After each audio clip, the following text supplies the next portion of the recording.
बोली कि अरे ललता, अरे विशाखा, देख एक बालक साधु बैठा है, चल सत्संग करेंगे, वार्ता करेंगे। जय जय श्री राधे राधे। मैं राम हरि गोस्वामी आप सभी भक्तों का हार्दिक स्वागत करता हूँ ब्रजराज अमृत यूट्यूब चैनल के माध्यम से। अब आपको मैं आज लेकर के आया हूँ पीली पोखर, जो हमारी किशोरी जी की नाम से प्रिया कुंड है। इस पीली पोखर के ही अनेक नाम हैं। पीली पोखर है, प्रिया कुंड है, कहा है कि प्रेम सरोवर प्रेम की भरी रहे नैन, जहाँ पे प्यारी पग धरे तहाँ कृष्ण धरे दो नैन। उसी प्रकार से ये पीली पोखर है। अभी पीली पोखर कहाँ से हुई? ये पीली पोखर जो है, एक दिन खेलते हुए हमारी किशोरी जी को ठाकुर जी अपने साथ नंदगाम लेकर के चले गए। और जब वो नंदगाम लेकर के गए हैं तो वहाँ जाकर के मैया ने किशोरी जी को देखा और देख कर के किशोरी जी का पूरा श्रृंगार किया और हमारी राधा रानी का पूरा श्रृंगार करके और अपने अचला को पसार करके कि हो बिना अचला पसार मांगू, इसी प्रकार से अचला पसार करके हमारी किशोरी जी का वरण अपने लाला के लिए मैया यशोदा ने मांगो है। लेकिन खेल खेल में बालकों को पता नहीं है क्या है रोए, लेकिन हमारी किशोरी जी के हाथ में मेहंदी रची है, बिंदी लगी है, होठ रचे हैं, पूरा श्रृंगार किशोरी जी को मैया ने सखियन के द्वारा करायो है। लेकिन जब किशोरी जी आई है, लेकिन रास्ते में जब मैया ने सखियों के साथ में किशोरी जी ने देखा कि अब हम घर चल रहे हैं, तो किशोरी जी को एक साथ होश आया, अरे मेरे हाथों में तो मेहंदी लगी है। और मेहंदी को बाबा और मैया जब देखेंगे तो वो क्या कहेंगे?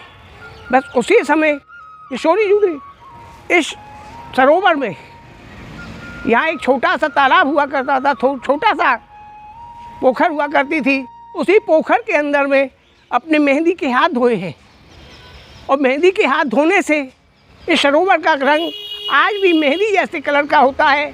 आप अभी आपको दर्शन कराएंगे, लेकिन मेहंदी रचने के बाद में कभी साफ नहीं होती।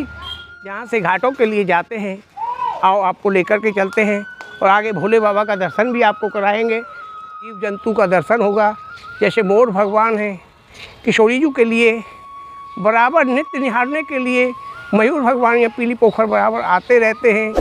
कोयल है, बंदर है, अनेक जीव जंतु पीली पोखर की चारों तरफ परिक्रमा लगाते हुए यहाँ रहते हैं और यहीं किशोरी जी के पीली पोखर पर निवास करते हैं।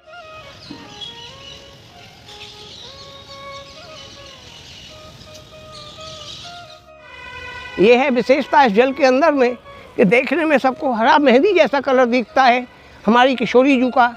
और उसी प्रकार से इसकी विशेषता है, जो आप देख रहे हैं ये पूरा सफ़ेद का सफ़ेद होता है, एकदम साफ निर्मल है।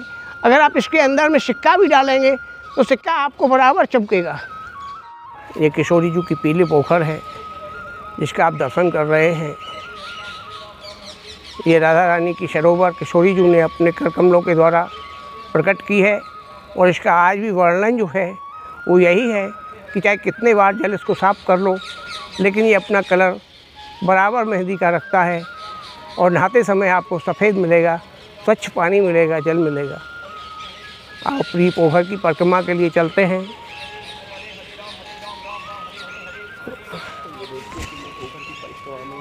ये पीली पोखर की परिक्रमा के अंदर में सब जगह पुताई रंगाई लिपाई से चला हुआ है। अनेक लीलाएं किशोरी जी नाव में बैठ कर के गोपियों के साथ में बैण वादन कर रही हैं और भगवान ठाकुर जी के साथ हैं।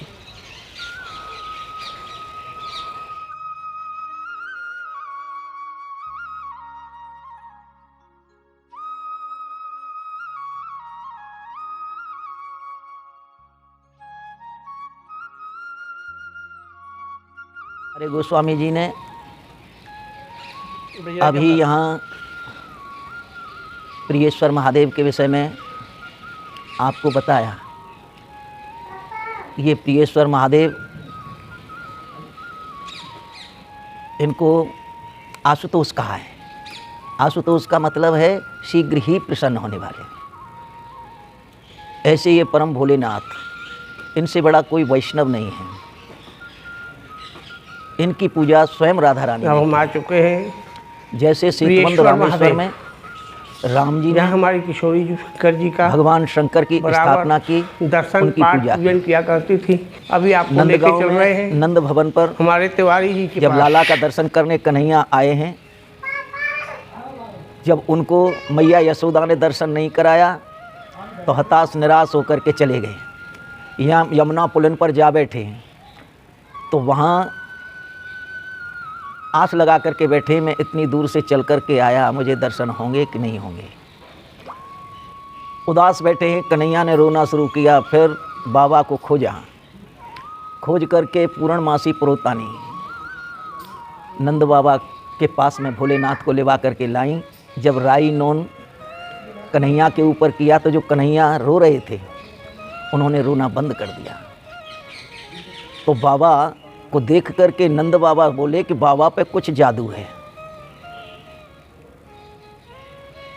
तो बाबा से नंद बाबा ने निवेदन किया कि बाबा मैं आपको यहीं कुटिया बनवा दूं, आप यहीं विराजमान हो जाओ, मेरे लाला को कुछ होगा तो तुमको बुला तो लूँगा, और अगर आप चले गए तो मैं कहाँ ढूंढता डोलूँगा आपको, इसलिए आपको मैं कुटिया बनवाता हूँ। तो नंद बाबा ने स्वयं अपने द्वार पर कुटिया बनवाई और वहाँ बाबा की पूजा की, बाबा की स्थापना की। वहाँ नाम हुआ नंदीश्वर। ऐसे ही यहाँ प्रिया जी ने स्वयं बाबा की पूजा की है।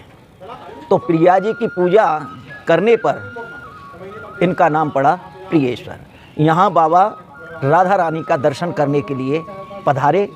भवन में क्यों नहीं गए? क्योंकि भवन में निषेध था कि कोई भी पुरुष राधा रानी के भवन में प्रवेश नहीं करेगा, क्योंकि राजकुमारी हैं, राजा की बेटी हैं। तो जब ऐसा निषेध था तो बाबा भवन में नहीं गए। और अगर निषेध नहीं था तो कन्हैया क्यों मनिहारिन बने, क्यों पनिहारिन बने, क्यों ललिहारिन बने, क्यों मालिन बने हैं, क्यों रंगरेजिन बने, क्यों जनाना भेष भगवान ने धारण किया? तो देखा कि भवन में तो प्रवेश नहीं है तो मैं कैसे मुझे दर्शन होंगे।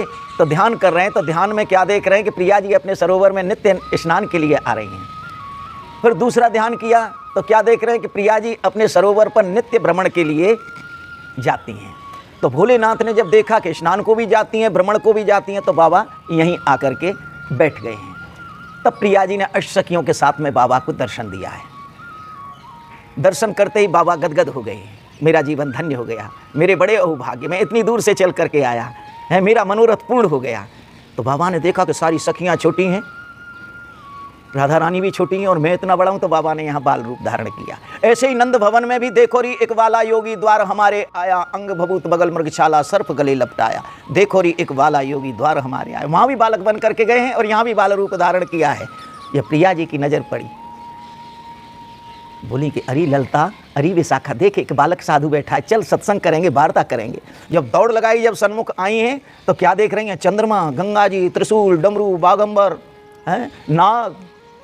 जब ये देखा बोली अरे ललता, अरे विशाखा, ये बालक साधु नहीं है, ये तो परम वैष्णव भगवान सदाशिव हैं। बाबा उठे, चरणों में लेट गए। प्रिया जी बोली बाबा लो यहाँ विराजमान हो जाओ। बाबा को विराजमान किया, अर्घपाद से पूजन किया। बोले बाबा मैंने आपको पहचान लिया, अब आप कहीं नहीं जाओगे, आपसे मिलने के लिए मैं नित्य यहीं आऊँगी। तो आने में क्या परेशानी है? उनका एक तो क्रीड़ा स्थल, यहाँ नित्य भ्रमण के लिए किशोरी जी आती हैं, नित्य स्नान के लिए आती हैं, तो बाबा से मिलने में भी क्या है? तो उसी समय से यहाँ बाबा विराजमान हैं। प्रिया जी द्वारा स्थापित होने से इनका नाम प्रियेश्वर पड़ा। ये सामने माँ कात्यायनी का मंदिर है, जिनकी पूजा स्वयं भागवत जी प्रमाण दे रही हैं। हेमंते प्रथमे मासे नंद ब्रज कुमारिका चेरोर हविष्यम भुंजाना कात्यायन्य अर्चन व्रतम। राधा रानी ने समस्त ब्रज गोपियों को साथ में लेकर के 1 महीने तक एक टाइम हविष्यान्न ग्रहण करके माँ कात्यायनी की पूजा करने का व्रत लिया, जिसे आज कहते हैं कार्तिक स्नान। गौड़िया संप्रदाय में कहते हैं नियम सेवा। वो कौन सी नियम सेवा है? वो कौन सा कार्तिक महीना है? वो वही है जिसमें राधा रानी ने 1 महीने का नियम लेकर के यमुना स्नान करके माँ कात्यायनी की पूजा करने का व्रत लिया था। ये माँ सामने है आपके। अच्छा, उसमें भी क्यों लिया? तो कह रही हैं कात्यायनी महामाये महायोगे निधीश्वरी नंद गोप श्रुतम देवी पतिम मे कुरुते नमः। हे कात्यायनी, हे महामाये, हे ब्रज की अधीश्वरी देवी, हे माँ भद्रकाली, भगवान श्री कृष्ण हमें पति में कुरुते नमः, पति रूप में हमें श्री कृष्ण प्राप्त हो जाएं, उसके लिए हम आपसे निवेदन करते हैं। तो ब्रज गोपियाँ राधा रानी के साथ में मिल कर के षोडश उपचार से इन्हीं माँ कात्यायनी की पूजा करती थी। और जब 1 महीना पूर्ण हुआ तो माँ कात्यायनी सामने प्रकट हो गई, दर्शन दिया और वरदान दिया कि राधे तेरे मन की कार्य कामना अवश्य पूर्ण होगी। इस जन्म में तो तुझे भगवान पति रूप में प्राप्त होंगे ही, परंतु जब जब मैं तुझे वचन देती हूँ, जब जब तू भूधरा पर अवतार लेगी, तब तब तुझे कृष्ण ही पति रूप में प्राप्त होंगे। इतना ही नहीं, इन समस्त ब्रज गोपियों ने जो मेरी पूजा की है, इनको भी भगवान कृष्ण पति रूप में प्राप्त होंगे। और तुम सबकी मनोकामना को पूर्ण करने के लिए आगे चल करके भगवान श्री कृष्ण यमुना के पुलिन पर महारास लीला करेंगे और तुम्हारी सबकी मनोकामना को पूर्ण करेंगे। ये भागवत एवं महाभारत, इन दोनों में इसका लेख है। तो माँ कात्यायनी ये माँ पार्वती का ही रूप है। ये प्रिया जी का सरोवर है। इस सरोवर का प्रागट्य राधा रानी के कर कमलों से जल की धारा प्रकट हुई, उसी से ये सरोवर बन करके तैयार हुआ। इसमें राधा रानी ने मेहंदी के हाथ धोए, मेहंदी के हाथ धोते ही वो वाइट पानी है वो मेहंदी के कलर का हो गया। अब इसे चाहे 1000 बार खाली कर दो, वाइट पानी भर दो, 2 दिन में मेहंदी का रंग छोड़ देगा। इसने अब तक, इस सरोवर ने अपनी मर्यादा को नहीं छोड़ा, इसका मेहंदी का रंग बरकरार बना हुआ है। बोलो राधा रानी की जय। ये आपने अभी दर्शन किया किशोरी जी की पीली पोखर का। इसी प्रकार से अनेक ब्रजमंडल की लीलाओं का दर्शन के लिए हमारे चैनल शेयर करें और सभी भक्तों को जोड़ते रहें। जितना पुण्य आपको कमाना है आप कमा सकते हैं। किशोरी जी की कृपा जैसे पानी है, वो ब्रजराज अमृत के माध्यम से जुड़ें और किशोरी जी की सेवा के लिए, किशोरी जी के भक्ति के लिए जिन्हें जोड़ना है वो सब जुड़ते रहें। राधे राधे।